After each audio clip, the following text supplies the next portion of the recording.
A quality voice can have a real impact on a person.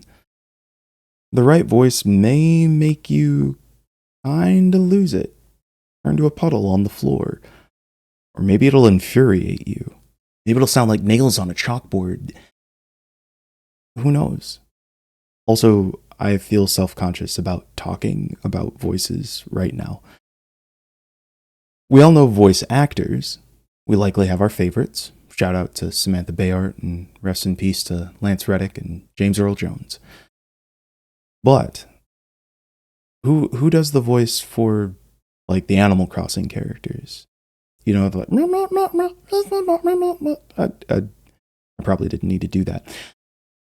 It is a process to figure out how those characters should sound, how to create that perfect audio experience. And here to introduce us to an emerging field called voice design is Ulysses. Ulysses is based in South Africa and has recently worked on projects such as Lottlenaut and Tales of Kinzera Zhao. Here to go ahead and discuss his process, as well as some of the ways that culture can be integrated into voice design, please welcome Ulysses. Making games is a labor of intense love, effort, and devotion. It's an art form unlike any other, where empathy and embodiment act as a spell on the mind. Much like Gepetto carefully bringing his beloved Pinocchio into the world, I feel a sense of parental guidance and care over how I build my ideas to eventually interact with other people through a game. My name is Ulysses, and I've been working in the industry for 2 years as a sound designer. The games I've worked on so far are Desktop Dungeons Rewind, Loadonaut, Way to the Woods, Winnie's Hole, and Tales of Kinzera Zhao. My time with each project has had me creating vocal identities and efforts for different manners of people, machines, and creatures. With all of that said, I'd like to take you through a few ideas that help me embed an extra sense of reality into my own work and other people's as a voice designer. Starting from the very top, a voice designer is someone who crafts the intelligible and unintelligible vocal identities and vocal deliveries of game characters and creatures. Intelligible vocal deliveries being anything that a player can interpret as language or interrelated systems of meaning. Unintelligible being the opposite of that, where a player perceives only the exertion in communicating simplified ideas or emotions. This is the difference between a character saying, "I am furious beyond belief," as intelligible speech, and a character roaring viciously to communicate the same thing. The term voice designer isn't as industry established as of yet, but the term is steadily creeping up on job boards amongst different companies depending on what they require. You may hear the terms dialogue editor, dialogue designer, creature designer, casting director, voice actor, and so on. While a lot of these career paths do contribute to the voice design of a character, usually they are establishing building blocks for a voice designer to carve an idea from. In that sense, a voice designer is someone who puts everyone's collective ideas of what a character could sound like into what it will sound like as a unified vision. Why go through all of this effort? Well, by my own values, the voice is how we connect with the world around us. We seek to understand and interpret our world, and anything that vocalizes their emotions or experiences helps us do that. Listening to a close friend explain how they blew it with a love interest, hearing the arch rival unveil their methodical master plan, or having some kind of companion express their unwavering loyalty during combat stirs us at an emotional level. This is where my first observation of voice design appears when I speak about unintelligible voices. That brings us to my work with Loadonaut. Loadonaut is an underwater environment cleaning game where you're tasked with clearing up the planet's submerged ecosystem that has been left to ruin through pollution. The game is cute, cozy, and charming, but above all else, it's a comforting experience to go through. There are no immediate threats to your mission, and your only lose state is when you run out of oxygen, which only results in you dropping your easily retrievable inventory items. The only other person you interact with while on this cleanup mission is your boss, Dave. Dave is equal parts friendly as they are focused on making sure you complete your job. Dave does this by sending you text messages with a character-based text crawl that is beamed into your helmet. With this information in mind, every time Dave contacts you, there's a similar need to convey this protocol-following yet personable nature of their voice. While it would definitely be fine to have a notification sound, Any sound to this perceived voice creates a personality for this character and so needs a touch of vocal identity. The tried and true method of achieving this amongst many games is to use what we can refer to as a blip. Blips or ticks are a type of sound cue that are attached to an interaction that repeats itself continuously. Scroll menus and keyboard strokes on messaging apps tend to have blips attached to them. And here's where the fun of voice design occurs, that being the middle ground between personality and design intention. In trying to design the voice for Dave through blips, I realized you can use speech production patterns and systems to mimic meaning, personality, or temperament. A blip played at different minute pitches mimics a common occurrence in living things to inflect or intonate our pitch to convey aspects of our demeanor, actively or passively. In English, for example, we actively tend to inflect the final syllables of our sentences to convey that something is a question. Passively, we might intonate when we feel a specific way towards someone, such as having a softer, steady, and lower pitch when addressing a loved one. With all that in mind, I designed the blips to have slight pitch deviations as a means to capture a neutral sense of speaking to anyone, and furthermore, to keep the idea that Dave is a very neutral and straightforward type of person. On top of that, the blips are a mixture of synthesizing a typewriter's keystrokes meshed with an approximation of what bubbles would sound like if played through a digital interface from the future. Here is an example of what Dave's voice blips would sound like as a result of my design intentions.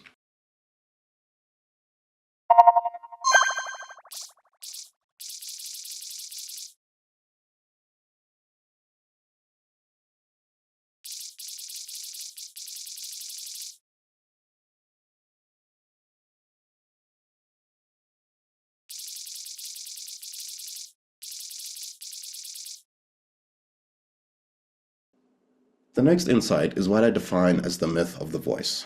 That is, designing the presence and storytelling of a vocal delivery. At the start of 2024, me and a couple of creative friends got together to make a small video called The Crown. It was a way to craft a portfolio piece that could explore each of our unique talents as artists. What we came up with was making a lore entry for a magical item.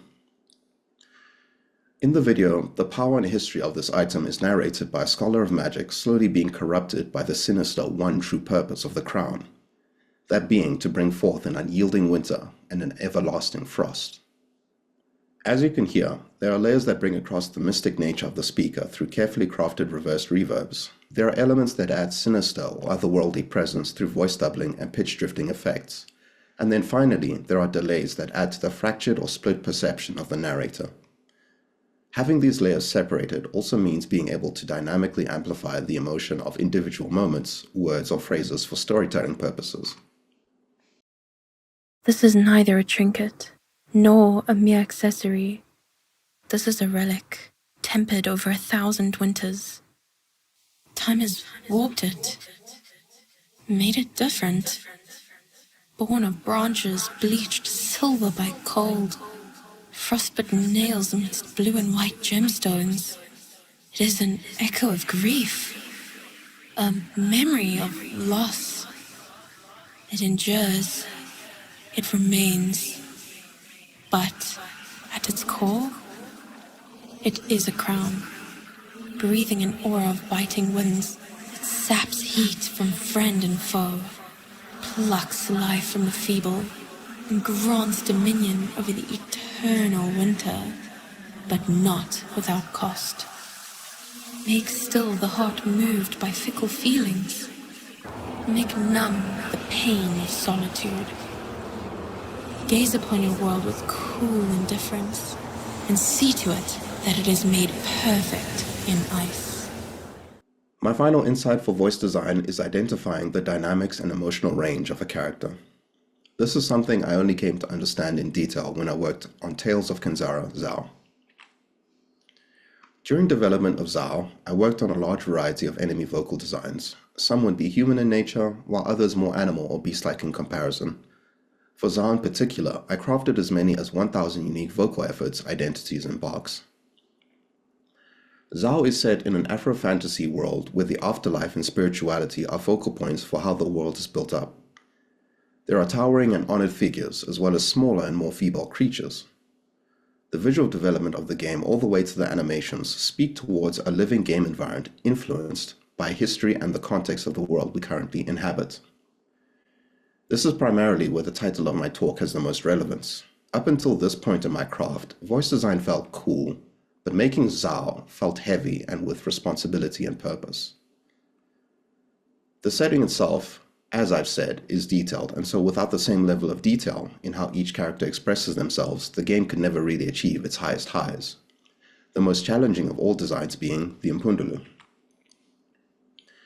I'll skip as many contextual story beats as possible, but essentially, the Impundulu is a great spirit guardian deity of the sky and herald of lightning. While this is true, this does not absolve them of great human emotions like immense despair, uncontrollable rage, and conversely, a soothing calm. In order to capture Impundulu's rage, I realized after many failed attempts that I needed to understand what their sense of peace was as well.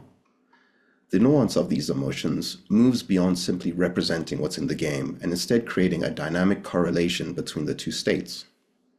This is also something that most people can all subtly perceive to the smallest degree.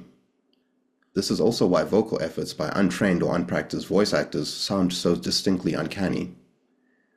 The imitation or loose approximation of a manner of speaking doesn't compare to the reality of speaking. Essentially, you can't fake a scream, you need to actually do it. If you mismatch an emotion in a vocal delivery, such as a shout when it should be a shriek, the whole performance never lands as intended. The same is true of assembling a voice of these elements. Following this idea, my final iterations of the Impundulu dying with rage and dying with serenity came out as follows.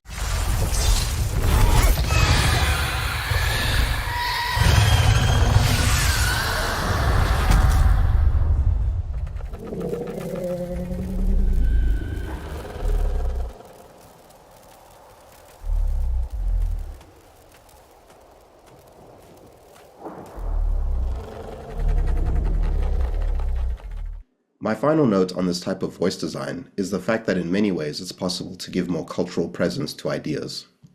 For the Impundulu, Surgeon Studios recorded a variety of vocal ululations from female African vocal artists. If you live anywhere in Africa, you'll hear this high-pitched trill at any monumental life event such as a wedding or a funeral. Having these on hand, I of course found it poetic and just culturally relevant to embed this iconic vocal refrain into the vocal identity of the Impundulu's attacks. It's a celebration of life, as lightning scorches the ground, as much as it is a signal of impending doom to the player from my perspective. And here's what that sounds like.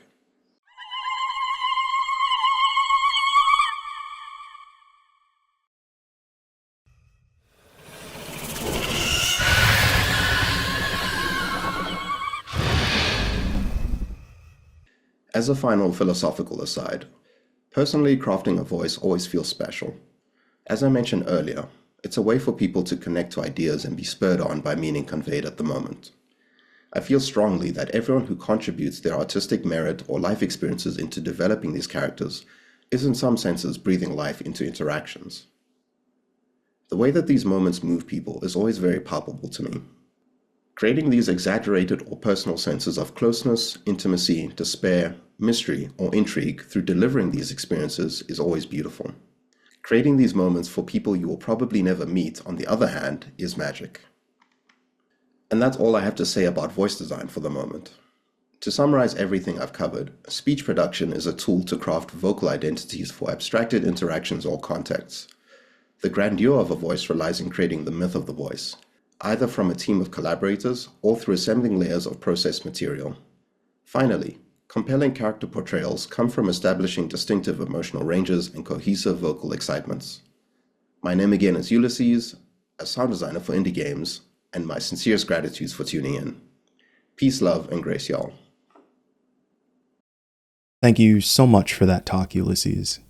It's really incredible to think that there are going to be more burgeoning fields in games where we get to apply ourselves to a specific area we can be passionate about and then share that passion and expertise with others.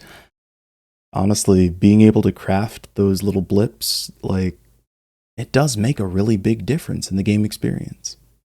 I actually played through the Impundulu fight when I was playing Tales of Kenzera. Now I feel like I have this whole new appreciation for the cultural representation in there as well. I hope more people take those opportunities to integrate their unique experiences and understandings into the game worlds that they love. If you would like to keep up with Ulysses, you can find him on Twitter at Ulysses@sea. Thank you so much for that talk.